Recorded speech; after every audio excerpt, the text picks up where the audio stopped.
Hi, this is Todd with EsotericCarCare.com. Today we're going to be taking a look at Gyeon Clay and Clay Lube.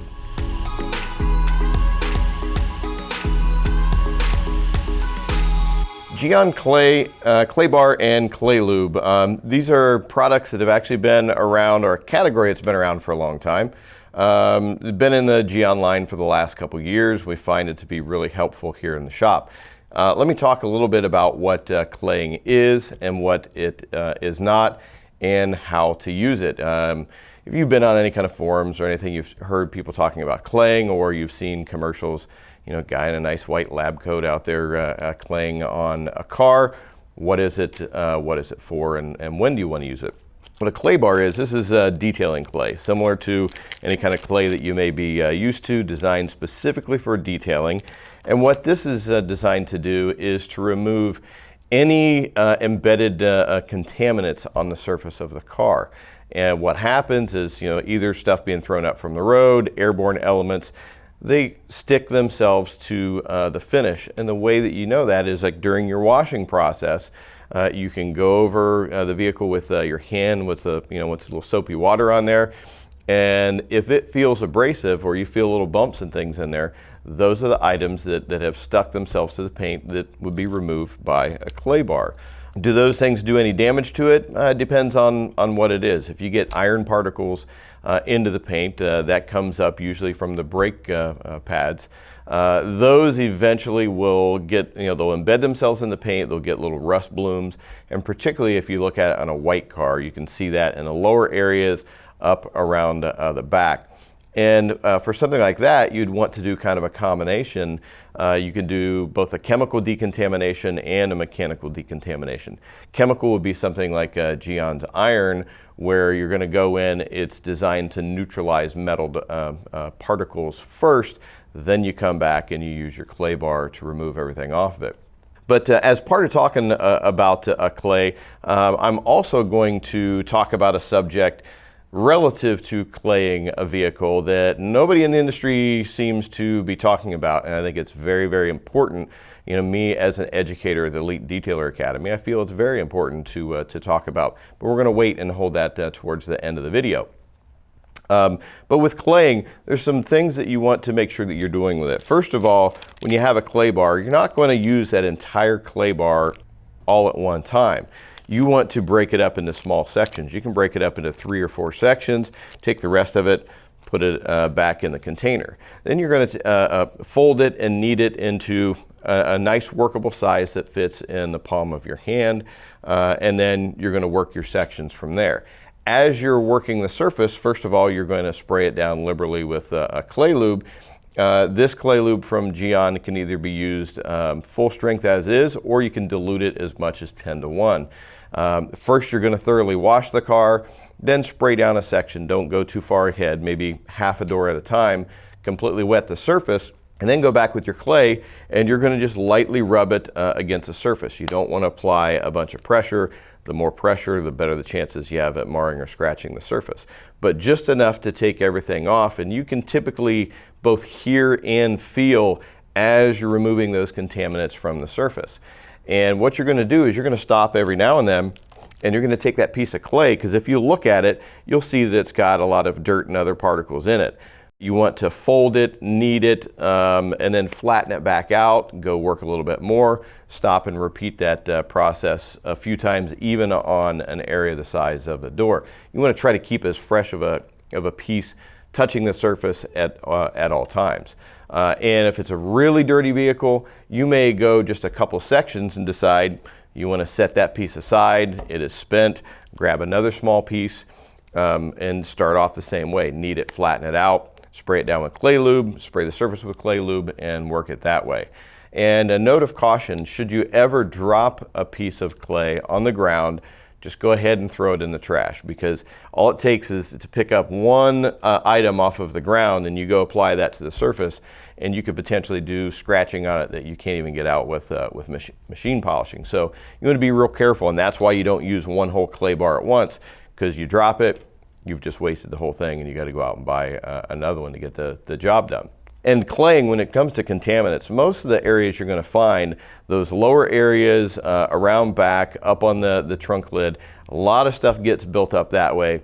Or if you're sitting, the car sits outside a lot of time, you can find a bit on the horizontal surfaces too, the hood, the roof, so on and so forth.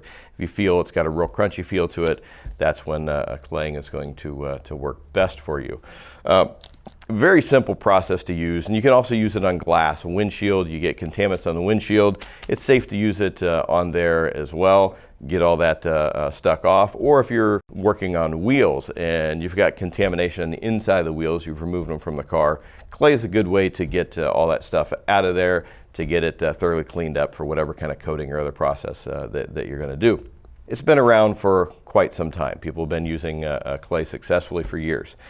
Now that we've talked a little bit about how to use this, I want to approach a really important subject that, once again, you watch commercials, you read other articles, you look at other information about clay, and they talk about how easy it is to use, and they talk about the importance of having clean paint. But what they fail to talk about is the reality of what clay does to the surface. I don't care what clay you're using, I don't care what kind of clay lube, I don't care what kind of techniques you're using, you are scratching and marring the surface. There's no two ways about it. Paint is very delicate, much more delicate than most people think. You can take a clean paint with a clean finger, barely rub across the surface, and you actually scratch it. So if your hand can do that, imagine what an item that's designed to be a mechanical abrasive can do to the surface. So unless you're planning on machine polishing afterwards, don't clay. You are going to scratch it. There's just no two ways about it. Now, when I'm talking about polishing the surface, some people get confused when we talk about polish. They think of it in terms of fingernail polish. So you put something on and it makes the surface shiny. No, polish is a mechanical abrasive that's designed to be used by a machine that actually removes a small amount of clear coat and exposing a nice flat surface, and that's where your scratches and swirls and things get removed. Wax or sealant or coating, those are not considered polishes. They're just adding some shine to it. So unless you're machine polishing afterwards, you're going to leave marring. So if you look at educational material that talks about doing a claying and waxing service, or if you're talking to a detailer and a detailer is talking about how he can do a claying and waxing service, just walk away because you're going to do more damage than good. Personally, for me, I would rather have a great looking vehicle with some crunchy embedded contaminants on it than a smooth paint that's full of scratches, swirls, and marring that have been caused by claying. Here at Esoteric in the shop, we do not offer any kind of service where we clay without polishing afterwards. Are there some exceptions to the rule? Sure. You get a 10, 15-year-old metallic silver vehicle that the paint is already badly beaten, and you want to remove some stuff from the surface, you're probably okay claying because it's in a bad enough condition you're not going to notice the difference. But if you've got a nicer vehicle, just be forewarned that you can and will scratch it during the claying process. So do not do it without machine polishing afterwards. And once again, that's something that's very important that the industry really needs to address, but nobody's kind of talking about it. But here at Esoteric, we want to educate the masses, both professional detailers and consumers alike, on the proper way of doing things, and that is the proper way of doing this.